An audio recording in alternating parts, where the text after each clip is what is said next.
any more than necessary. There may be a break in the state's drought emergency this weekend. Some places will see the first rain of the year, but not nearly enough. All of this is putting a strain on reservoirs that serve California. Ben Tracy had a look at Lake Mead in Nevada. When you head out on Nevada's Lake Mead, the first thing you notice is this white line. That's where the water used to be. What did this look like a decade ago? Well, this was all underwater. I mean, boats were everywhere. There was a whole marina here. Pat Mulroy is the general manager of the Southern Nevada Water Authority. She says the drought began 14 years ago. Satellite photos show the Colorado River, which feeds Lake Mead, is drying up, so the lake is rapidly shrinking. Islands are growing, and boats are floating far from where they once were. How critical a point are we at? It's a pretty critical point. The rate at which our weather patterns are changing is so dramatic that our ability to adapt to it is really crippled.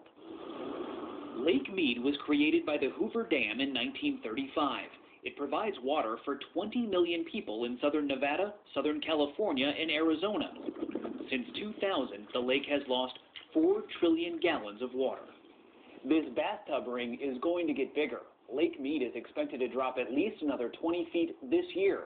If it does, that could trigger automatic cuts to the water supply for Nevada and Arizona. That would hit Las Vegas hard. 90% of the area's water comes from the lake. At least one of the city's 2 intake pipes could soon be above water. So to save the water supply, Nevada is rushing to build a 3rd intake even deeper. These concrete slabs are being lowered 650 feet underground, where a massive drill is creating a 3-mile-long tunnel, 1 inch per minute. The project should be finished next year and cost $817 million. J.C. Davis is the project spokesperson. We're really scrambling to make sure that this intake is done in time before we lose our first intake. Without Lake Mead, there would be no Las Vegas. Despite its wasteful reputation, Las Vegas actually reuses 93% of its water. It's paid homeowners $200 million to rip up their thirsty lawns. The city added 400,000 people last decade, but cut its water use by 33%.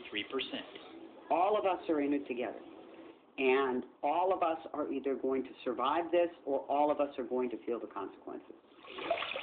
The consequences of a Western resource in retreat. Ben Tracy, CBS News, Lake Mead.